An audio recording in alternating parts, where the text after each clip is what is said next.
Assalamualaikum warahmatullahi wabarakatuh.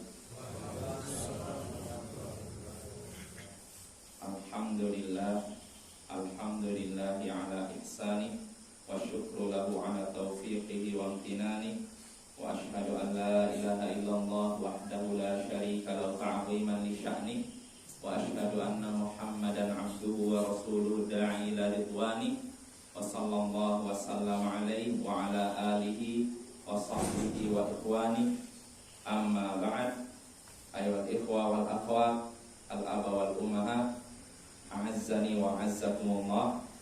Saudara-saudariku seiman, seislam yang semoga dimuliakan oleh Allah. Ya, seperti biasa di malam Senin kita mengkaji pembahasan akidah menggunakan kitab Al-Usul Thalathatu wa Adillatuha, 3 landasan utama dan dalil-dalilnya, karya Syekhul Islam Al-Mujaddidud Da'wah Muhammad bin Abdul Wahhab bin Sulaiman At-Tamimi rahimahullahu ta'ala. Semoga Allah merahmatinya. Ya, pada pertemuan sebelumnya kita sudah masih di pembahasan tentang macam-macam ibadah.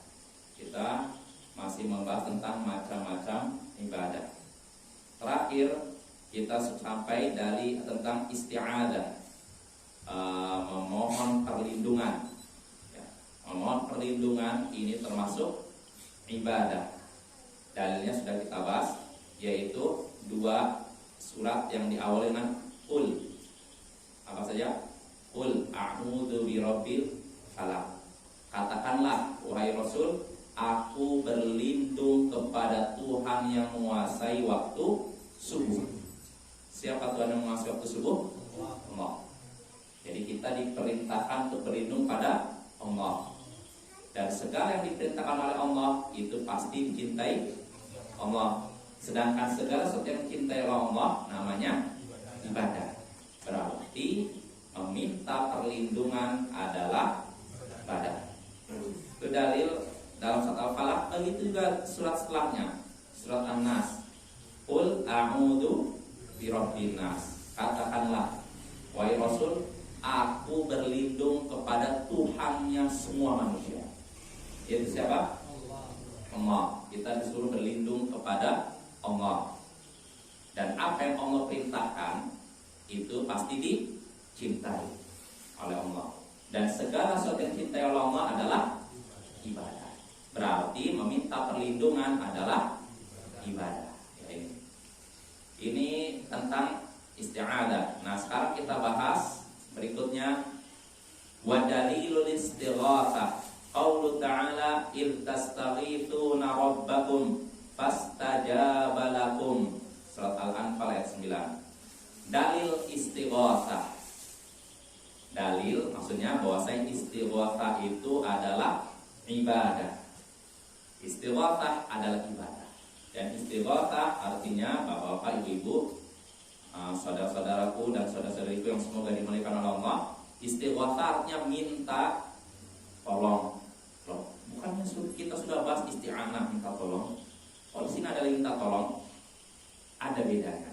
Kalau isti'anah minta tolong secara umum, dalam keadaan mendesak maupun keadaan tidak mendesak, dalam keadaan sempit maupun dalam keadaan lapang. Tapi kalau istighatsah, kalau bahasa Indonesianya saya lihat kamus istighasah. Istighasahnya. Iya, dan saya lihat di kamus bahasa Indonesia sudah jadi bahasa Indonesia. Makanya kita kalau mau belajar bahasa nggak sulit sebenarnya. Karena banyak kosakata Arab yang sudah diindonesiakan. Kursi, bahasa Arab yang kursi. Majelis, musyawarah, permusyawaratan dewan, wakil, rakyat. Rakyat itu bahasa Arab semua. Jadi kalau kita mau meniadakan Arab, istilahnya kan ada sebagian orang selalu udah memunculkan pokoknya Islam Arab, Islam Nusantara. Ingin dipisahkan antara Islam dengan Arab, ya nggak bisa. Islam Nusantara, ya nggak bisa juga. Bahkan bahasa Indonesia aja ngambil dari Arab.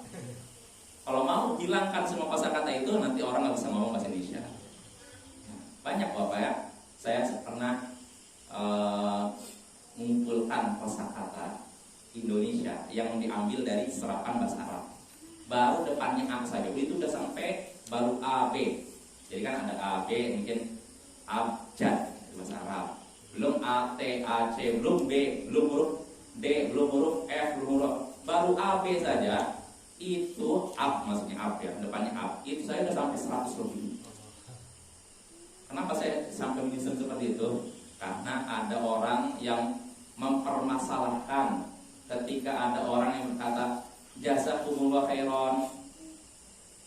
Jazakumullah khairan artinya apa? Semoga Allah membalas kebaikan. Jawabannya apa? Katanya kalau dijawab ya wa iyyakum wa antum jazakumullah khairan. Tiba-tiba ada orang yang nyeletuk katanya, untuk apa sih kita ngomong-ngomong begitu? Kita kan orang Indonesia, untuk apa pakai bahasa seperti itu? Saya tuh heran ketika orang ini ngomong begitu, mempermasalahkan kita mengucapkan jazakallahu khairan. Itu padahal ada hadisnya. Ada hadisnya. Jadi kita memang kalau misalkan kita ada orang berbuat baik pada kita, kita balas dengan ucapan seperti tadi, jazakallahu khairan. Ada hadisnya. Tapi dipermasalahkan, kepanasan kayaknya. Kalau mendengar orang ucapkan jazakallahu khairan atau syukron atau misalkan kaifahal atau mungkin misalkan apa yang sering na'am antum akhi, ini permasalahan. Tapi herannya kalau orang Indonesia ngomong bahasa Inggris nggak dipermasalahkan. Dianggapnya apa kalau bahasa Inggris? Keren, gaul atau apalah. Tapi kalau berbau Arab, istilahnya apa? Atau misalnya, ya humor dan semacam ini, hati-hati ya. Sebagian orang ingin memisahkan antara Islam dan Arab, nggak bisa. Karena di antara syiar Islam dan antara bahasa Arab, Al-Quran dengan bahasa Arab. Hadis Nabi dengan bahasa Arab. Maka kita nggak bisa memisahkan antara Islam dengan Arab. Walaupun kita akui tidak semua orang Arab Muslim, ya. Ada juga yang bukan Islam.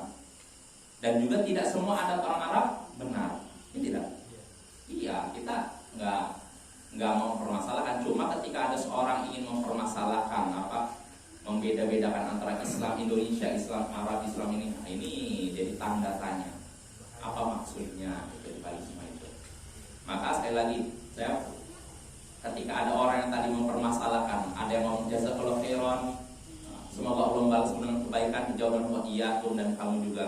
Ada yang mau mempermasalahkan, katanya itu apa ngomong ini? Kita kan bahasa Indonesia. Dia protes kepanasan hari ini. Maka saya katakan banyak kosakata Arab dipakai dalam bahasa Indonesia. Saya cari dalam kamus besar bahasa Indonesia Bapak. Kan kebetulan kan ada di laptop kan. Walaupun ada juga dalam buku saya di laptop. A dari A dulu. A B.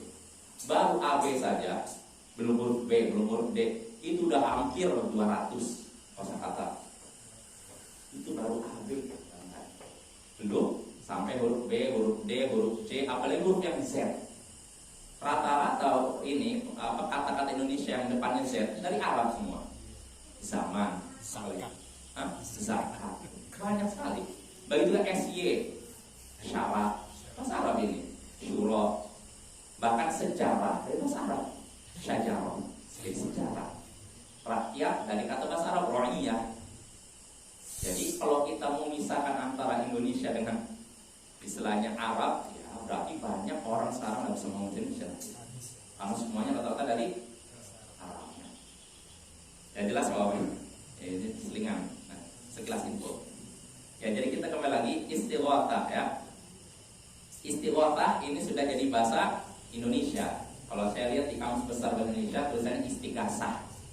Ya.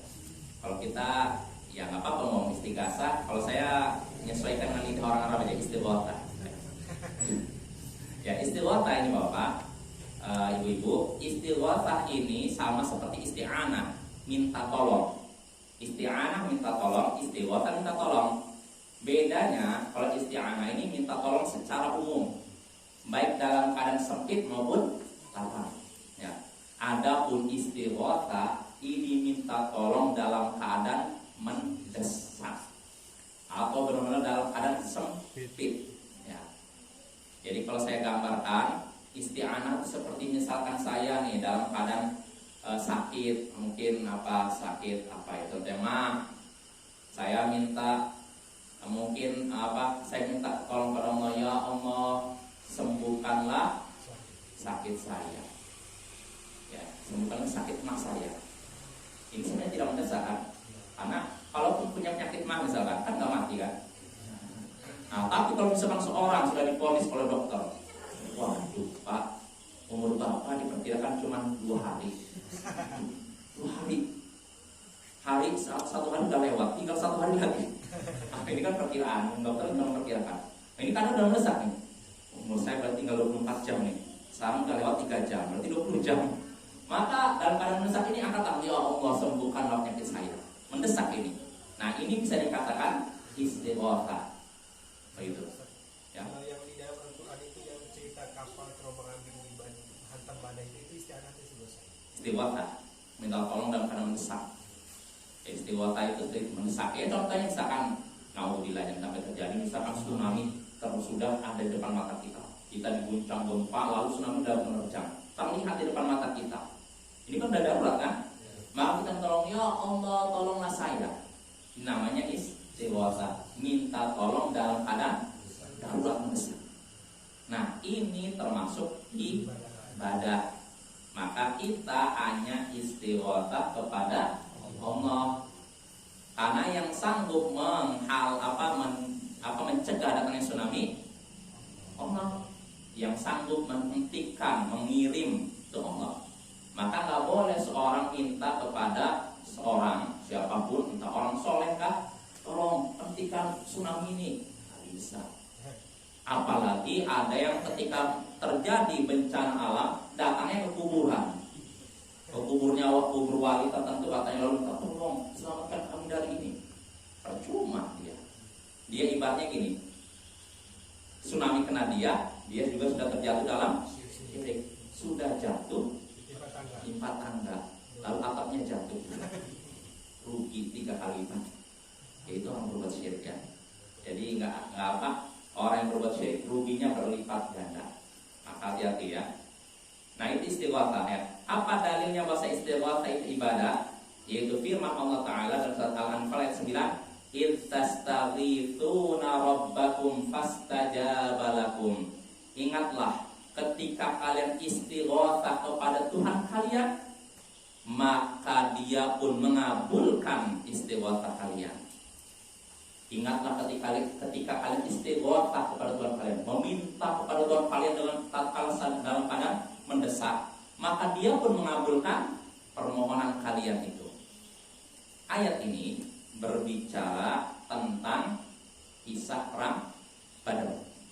Yang Bapak tahu, jadi kaum muslimin itu ketika itu nggak ada niat perang.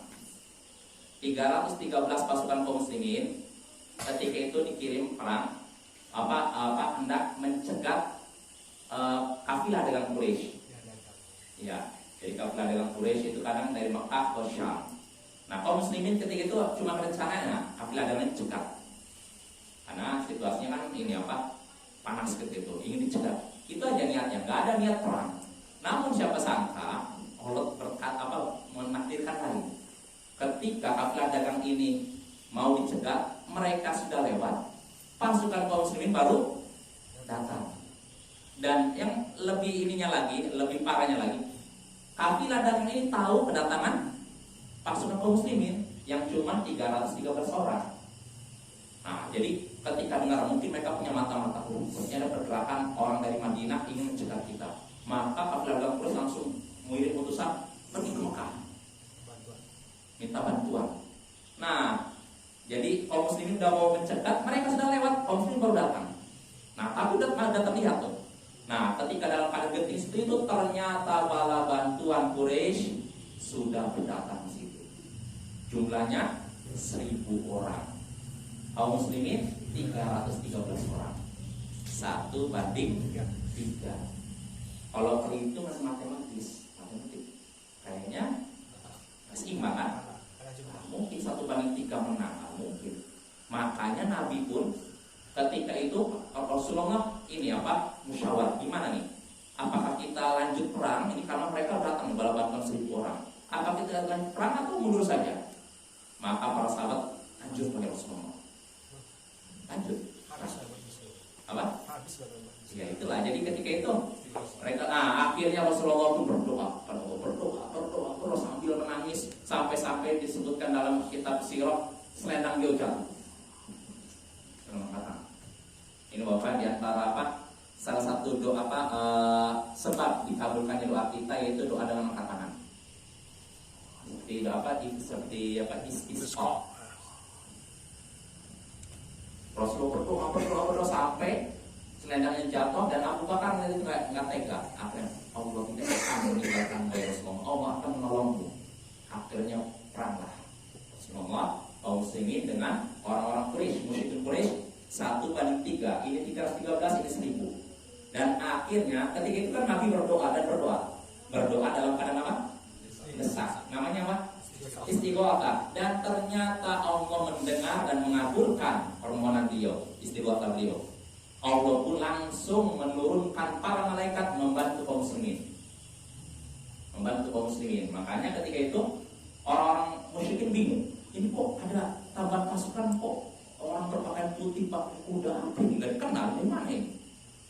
Bahkan ada sebagian ini apa kaum muslimin ketika ingin menebas Abu Quraisy, dan copot dulu kepalanya. Kok bisa? Nah, bingung mereka. Apa ini? Pedangnya belum nyampe tapi kepala udah copot dulu. Ya itulah bantuan dari Allah ya. Allah menurunkan malaikat ya. Nah itu namanya istighatsah. Rasulullah ketika itu berdoa kepada Allah dalam keadaan mendesak karena beliau merasa kalau misalkan apa umatmu ini habis, nggak ada lagi kau disembah di muka bumi ini. Engkau tidak akan disembah lagi oleh orang di muka bumi. Nangis terus berdoa dan ternyata Allah kabulkan. Allah kirim malaikat membantu kaum muslimin. Nah itu Bapak, itu menunjukkan istighatsah, minta tolong dalam keadaan mendesak itu adalah ibadah, hanya berhak ditujukan kepada Allah. Timbul pertanyaan, misalkan kasusnya ada di sini seseorang naik ini sampan, lalu sampannya terbalik, dia nggak bisa berenang, lalu lewat ke Fauzan. Ini kan dalam keadaan mendesak kan, mau tenggelam, maka kira-kira boleh nggak minta tolong Fauzan? Boleh. Istighfar pada sering Allah nggak mau. Ya, lebih baik tenggelam aja, gimana? Boleh. Kenapa boleh? Bisa disanggupi sama orang yang lemah. Iya, istighatsah kepada makhluk kalau masih disanggupi oleh makhluk boleh. Ya. Yang nggak boleh itu kalau istighatsahnya dalam perkara yang hanya disanggupi oleh Allah, menghentikan tsunami, menghentikan hujan, menghentikan banjir, itu nggak bisa selain Allah, hanya Allah. Tapi kalau nolong orang yang mau tenggelam, manusia masih bisa kan? Ya, maka jangan dibilang syirik apa. Nanti jangan sampai bosan ya kalau ada yang gitu. Nggak boleh minta saya, syirik itu. Itu boleh ya. Kalau minta tolong pada manusia dalam perkara yang masih disanggupi manusia itu diperbolehkan. Jelas apa Pak? Ya, jadi nggak bisa berenang itu gimana? Kenapa? Mati loh. Yang ini nggak bisa berenang juga. Yang mau dulu nggak bisa berenang juga. Oh, iya. Gimana? Modal dua-duanya. Ya. Gitu. Masalah juga itu. Ya artinya Bapak yang seperti itu sekali lagi kalau minta tolong dalam keadaan seperti itu kepada makhluk boleh. Ya. Jadi itu termasuk perkara yang diperbolehkan oleh Allah. Jadi secara umum artinya gini. Kalau istighatsah itu kepada dalam perkara yang masih disanggupi manusia, silakan minta kepada manusia. Tapi kalau dalam perkara yang hanya disanggupi oleh Allah, mintalah pada Allah. Timbul pertanyaan Bapak, itu kasusnya kalau seorang tenggelam masih ada orang lewat. Yang jadi pertanyaan kalau seorang lagi naik sampan terbalik, dia nggak bisa berenang dan tidak ada satupun orang yang lewat, apa yang harus dilakukan oleh seseorang? Pasrah. Minta tolong pada Allah. Iya, minta tolong pada Allah itu benar-benar istighatsah gitu kan. Ada lagi yang lewat gimana? Masa.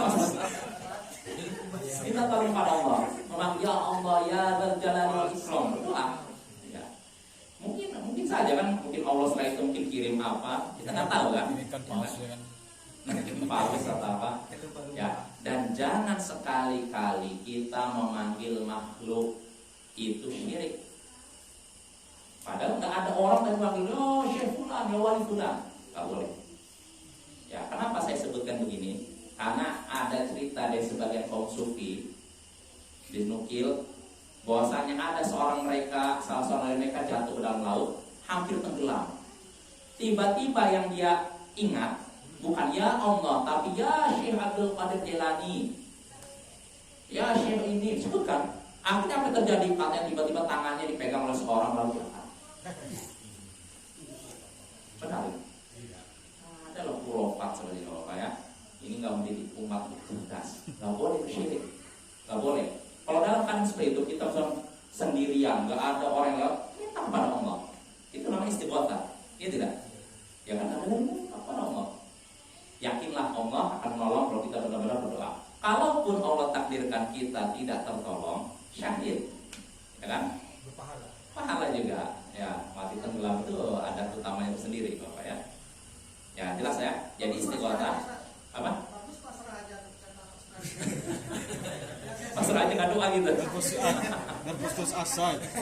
Putus asa namanya itu. Jangan ada putus asa ya. Dalam keadaan sesempit apapun jangan ada istilah putus asa Bapak ya. Itu dosa besar loh. Iya. Iya, dosa besar. Putus asa bukan dosa kecil, dosa besar. Inna ulaya esumir rauhillah illa qaumul kafirun. Sesungguhnya tidak ada yang berputus asa dari rahmat Allah kecuali orang kafir. Artinya sifat putus asa ini sifat khas orang kafir. Dan segala sesuatu yang merupakan sifat khas orang kafir, kalau kita lakukan berdosa dan dosa kecil, dosa besar. Maka nggak boleh kita putus asa. Ya. Misalkan seorang kena musibahnya udah demikian parah, mungkin hartanya ludes, fisiknya udah hancur misalkan, tapi dia masih hidup. Nggak boleh dia mengatakan lebih baik saya mati aja. Nggak boleh. Seorang Bapak nggak boleh mengangankan mati kecuali karena alasan agama, bukan karena alasan dunia. Alasan dunia apa ya? Seorang mungkin mengalami kemiskinan yang parah, lalu berkata, "Kalau saya miskin gini terus, lebih baik saya mati aja lah." Nggak boleh. Atau seorang sakit parah nggak sembuh-sembuh, lebih baik saya mati. Nggak boleh. Atau seorang mungkin punya masalah dengan ininya, mungkin dengan istrinya, dengan anaknya, pusing dia mikir, lebih baik saya mati aja lah. Nggak boleh juga. Nggak boleh. Kalau alasan dunia nggak boleh. Kalau karena alasan agama itu diperbolehkan. Dalilnya apa? Hadits Nabi, sahabat Nabi, ucapan sahabat Nabi Umar bin Khattab. Ada hadits Nabi di antaranya hadits, saya lupa yang meriwayatkan, Nabi pernah berkata, kalau engkau hendak memberikan fitnah pada suatu kaum, maka matikanlah aku dalam keadaan tidak terfitnah. Itu. Jadi beliau mengharapkan, artinya gini, beliau memberikan bimbingan kita itu jangan mengharapkan matikan alasan dunia. Kalau alasan agama nggak apa-apa. Alasan agama itu begini Bapak, Ibu-ibu. Misalkan kita menyaksikan di sekitar kita maksiat merajalela, syirik merajalela, lalu kita merasa kayaknya saya akan terpengaruh, bahkan saya akan terjatuh pada perbuatan tersebut. Maka kalau dalam konsep itu nggak apa-apa kita berdoa, ya Allah matikanlah aku supaya saya tidak terjatuh dalam perbuatan itu. Itu boleh. Kalau kan alasan agama. Tapi kalau alasan dunia haram. Kayak cerita Nabi Yusuf yang di penjara daripada ini. Itu kan bukan mati, penjara. Ini mati, lain lagi. Ya, jadi kalau penjara lagi itu juga bisa, tapi bukan itu. Yang kita bahas mati, mengharap mati karena alasan dunia nggak boleh. Tapi kalau mengharap mati karena alasan agama boleh. Di antaranya juga Umar bin Khattab, sebagaimana disebutkan dalam Muwatta kalau tidak salah. Jadi Umar bin Khattab suatu hari dia berbaring di ini kalau nggak salah di daerah Attah. Lalu dia kerikil di ini kan ditumpuk, kemudian dia taruh ridanya pakaian atasnya di atas, lalu berbaring. Setelah itu berdoa, ya Allah, sesungguhnya aku ilaika dha'fi, ya Allah aku mengadu kepadamu kelemahanku, wa tasharat ra'iyati, dan tersebarnya rakyatku. Artinya apa? Saya ini usia makin tua, kekuatan makin lemah, sedangkan tanggung jawabnya besar. Maka Umar mengatakan, aku khawatir nanti aku mati dalam keadaan tidak menunaikan amanahku. Maka Umar pun berharap mati dalam keadaan tidak melalaikan amanah. Jelas apa? Jelas ya? Jadi Umar ketika dia menjadi khalifah, dia usia kan makin bertambah, kekuatan makin melemah, rakyatnya makin tersebar. Dia khawatir nggak bisa mengemban amanah ini. Maka dia berdoa, ya Allah matikanlah aku dalam Jelas Bapak ya. Ini mengharapkan mati karena alasan agama itu diperbolehkan. Tapi kalau karena sedikit masalah dengan keluarga, ya Allah matikanlah aku ya Allah. Sedikit masalah ekonomi, ya Allah lebih baik aku mati ya Allah. Nggak boleh seperti itu ya, haramnya. Kalau kita menjaga untuk supaya tidak terjerumus ke maksiat itu, boleh kita minta mati. Boleh. Ya, boleh. Kalau alasan itu kan alasan agama, boleh. Berencana. Tidak berencana. Mau doa seperti itu Pak. Nggak belum parah misalnya kita masih bisa. Insya Allah kita masih terjaga. Jangan berdoa seperti itu.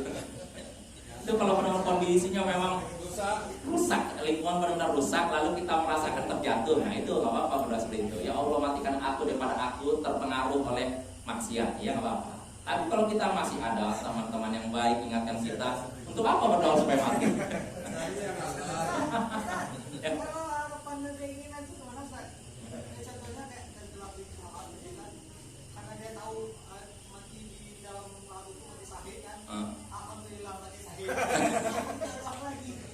Itu bukan bersyukur. Maksudnya itu ketika tenggelam. Ya berdoa dulu lah. Ya artinya serahkan kepada Allah. Artinya gini, tetap gantungan harapan kepada Allah. Ya Allah. Ya artinya kalau memang kita ya Allah saya pasrah kepada ya Allah. Kau tolong aku atau memang ini takdirku, silakan. Apa seperti itu. Artinya tetap serahkan kepada Allah. Jadi jangan merasa Allah nggak akan nolong saya ini apa sia-sia mati saya ini. Nah, itu hati-hati. Itu putus asa namanya. Ya, jadi apa? Menenggelamkan diri. Ya hati-hati Bapak ya, jangan sampai kita seperti itu membunuh diri. Bunuh diri itu dosa yang sangat besar. Nah, karena apa? Sebelum bunuh diri, udah dia seorang yang bunuh diri. Sebelum melakukan bunuh diri, dia sudah terjatuh dalam dosa besar. Apa itu? Putus asa. Putus asa dari rahmat Allah dosa besar. Plus kedua dia bunuh diri, nambah lagi dosanya. Sebab sedangkan dalam hadis dalam Sahih Bukhari Muslim, kalau orang mati bunuh diri, bunuhnya dengan cara menusukkan sesuatu ke perutnya, maka di hari kiamat nanti dia disediakan pisau, lalu dia tusuk terus gitu. Iya. Kalau matinya dengan cara minum racun, maka dia nanti di neraka disediakan racun lalu diminum. Sediakan lagi minum terus. Iya. Kalau matinya meloncat dari tempat ketinggian, maka di neraka nanti begitu juga. Dia nanti naik ke tempat ketinggian jatuh, terus naik lagi jatuh, begitu terus. Mati hidupkan lagi. Iya, begitu. Makanya sekali-kali kita mikir bunuh dirinya. Hati-hati ya, itu dosa besar Bapak ya. Dia udah putus asa dari rahmat Allah, dosa besar, plus bunuh diri dosa besar. Dosa yang sangat besar ya. Maka inilah pentingnya juga belajar tauhid. Kalau orang yang tauhidnya kuat, dia nggak akan putus asa terhadap rahmat Allah dan nggak ada tekad untuk melakukan bunuh diri. Ya. Jangan tiru orang-orang ini tadi Jepang ya, harakiri istilahnya. Gagal sedikit dikiranya berani. Orang yang berani itu bukan orang yang berani mati, tapi berani hidup. Iya kan? Justru orang yang berani mati dia berarti takut menghadapi kenyataan kan? Bunuh diri aja lah. Kan mereka tuh prinsip mereka orang Jepang itu katanya kalau mereka kalah dalam sesuatu daripada malu lebih baik. Ini justru kalau saya mencut karena tidak berani menghadapi kenyataan. Ya tidak apa-apa. Justru orang yang berani itu berani menghadapi kenyataan. Dia dipermalukan, dia sabar. Dia kalah, dia sabar. Bukan baru sedikit atau cari baygon atau naik ke gunung tinggi loncat. Justru ini pengecut. Orang yang berani itu adalah orang yang berani menghadapi kenyataan, berani menghadapi musibah yang menyakitkan. Nah yang seperti itu. Jelas Bapak ya? Ya kita kembali lagi. Jadi sekali lagi istighatsah, minta tolong kepada Allah dalam keadaan mendesak, ini adalah ibadah ya. Maka hendaknya kita selalu meminta kepada Allah dalam keadaan lapang maupun sempit, baik dalam keadaan tenang maupun mendesak ya. Jangan sekali-kali seperti tokoh sufi tadi, mereka seperti itu punya cerita-cerita khurafat yang katanya ada salah seorang dari mereka masuk ke dalam laut mau tenggelam, manggil Syekh Fulan, langsung ada yang memegang tangannya tertarik. Bahkan mereka naudzubillah min dzalik memberi wasiat itu kepada murid-murid mereka. Di antara mereka berkata, kalau kamu singgah suatu tempat lalu menghadapi mara bahaya, panggil aku, katanya. 3 kali. Gak tahu 3 kali itu apa, tapi itu memang itu wasiatnya. Bukan panggillah Allah, bukan minta tolong Allah, tapi panggillah aku. Nah ini berarti ngajari apa? Ini na'udzubillah min dzalik, ya. Kita harus menjaga akidah umat dari yang seperti itu. Ya jelas Bapak ya, itu istighotha ya, istighotha ibadah, hendaknya kita istighotha hanya kepada Allah. Lalu berikutnya yang disebutkan Syekh, wa dalilud dzabhi qaulu ta'ala qul inna salati wa nusuki wa mahyaya wa mamati lillahi rabbil alamin la syarikalah wa bidzalika umirtu wa ana awwalul muslimin. Al-An'am ayat 162 atau 163. Dalil tentang penyembelihan. Artinya penyembelihan adalah ibadah. Dalilnya apa? Inilah yang disebut oleh Syekh. Jadi menyembelih itu, binatang itu adalah ibadah. Maka kita hanya menyembelih binatang untuk Allah. Ya, karena itu ibadah. Apa dalilnya bahwasanya menyembelih binatang adalah ibadah? Yaitu firman Allah Ta'ala tadi, yang artinya, katakanlah wahai Rasul, sesungguhnya sholatku, sembelihanku, hidupku dan matiku hanya untuk Allah, Tuhan semesta alam. Perhatikan Bapak, Ibu-ibu, Allah menyuruh Rasulnya berkata, sesungguhnya sholatku dan sembelihanku. Tuh, sholatku dan sembelihanku. Sholat ini ibadah bukan? Ibadah. Sembelihan ibadah juga. Karena Allah menggandengkan antara sholat dengan ibadah. Ya. Sebagaimana sholat adalah ibadah yang agung, maka menyembelih juga ini ibadah yang agung. Sebagaimana sholat hanya boleh ditujukan pada Allah, begitu juga penyembelihan hewan hanya berhak ditujukan pada Allah. Ya, di sini dalil bahwasanya menyembelih binatang adalah ibadah.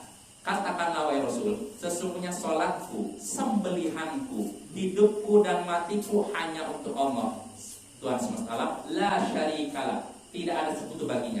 Wa bidzalika umirtu, demikianlah yang diperintahkan kepadaku. Wa ana awwalul muslimin, dan aku adalah orang yang pertama-tama berserah diri kepada Allah. Nah, lihatlah Bapak, asyahid yang jadi sisi pendalilan wa nusuki. Ini kan sering sudah hafal kan ayat ini kan? Kita baca dalam doa apa? Kita kan? Maka kalau kita pahami maknanya jangan sampai kita hafal doa ini tapi masih nyembelihnya untuk jin. Ada sebagian orang mungkin hafal doa kita ini kan, tapi kalau lagi sakit nyembelih ayam tertentu dikucurkan di mana? Berarti dia nggak paham apa yang dia baca. Padahal kata Allah, katakanlah sesungguhnya sholatku dan sembelihanku hanya untuk Allah, bukan untuk jin, bukan untuk malaikat, bukan untuk rasul, bukan untuk orang soleh, bukan untuk kuburan tertentu. Maka Bapak, ini sembelihan ini adalah ibadah, maka tidak boleh kita menyembelih hewan untuk selain Allah. Nah, itu dalil dalam Al-Quran. Ada pun dalam sunnah, kata Syekh di sini, wa minas sunnah, ada pun dari sunnah. Dalilnya yaitu la'anallahu man dzabaha li ghairillah. Allah melaknat orang yang menyembelih hewan untuk selain Allah. Allah melaknat. Melaknat itu artinya menjauhkan dari rahmat Allah. Kalau orang sudah jauh dari rahmat Allah, berarti dapat apa? Siksa. Berarti kalau Allah melaknat seorang, Allah akan menyiksa seorang. Ya, Allah melaknat orang yang menyembelih hewan untuk selain Allah.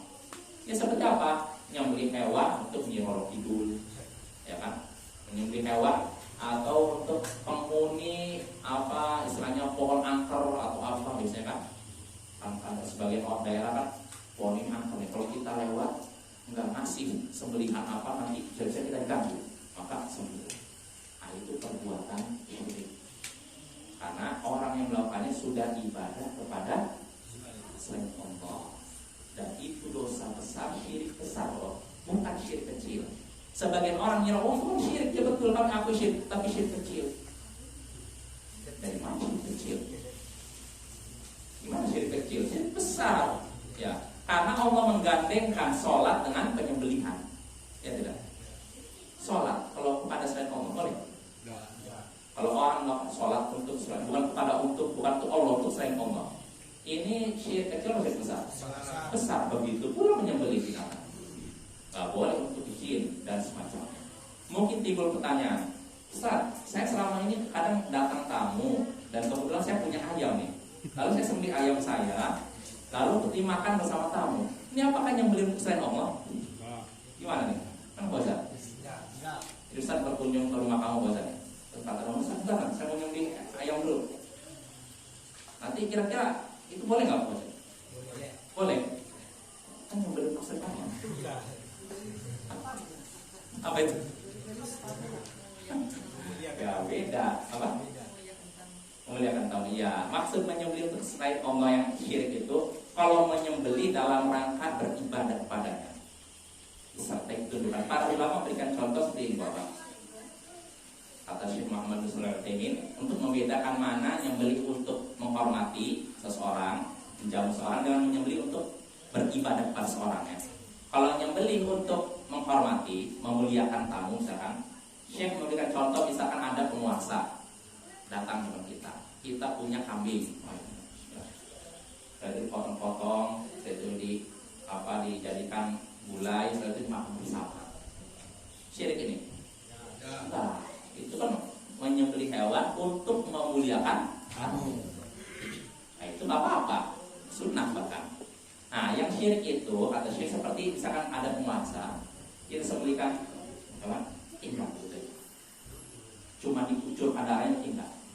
Nah, berarti ini nyembelihnya untuk mengagungkan penguasa atau yaitu seakan-akan kita merendahkan diri, menghinakan diri di hadapan penguasa. Inilah penyembelihan yang syirik.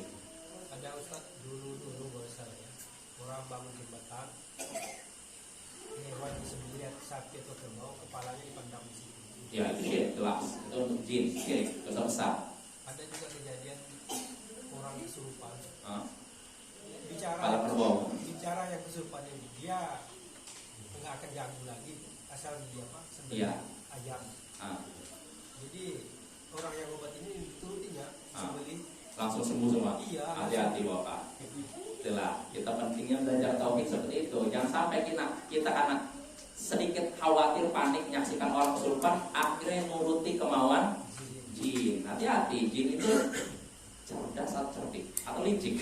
Kadang berusaha, ya udah saya keluar, yang disediakan ayam di sini, ayamnya model gini, nanti kucurkan darah di sini. Kita mikir, oh ya apa? Padahal itu sudah menjerumuskan kita ke syirik. Hati-hati, ya. Kayak kita harus cerdas ya. Yang dosa yang kesurupan atau yang nyembelih?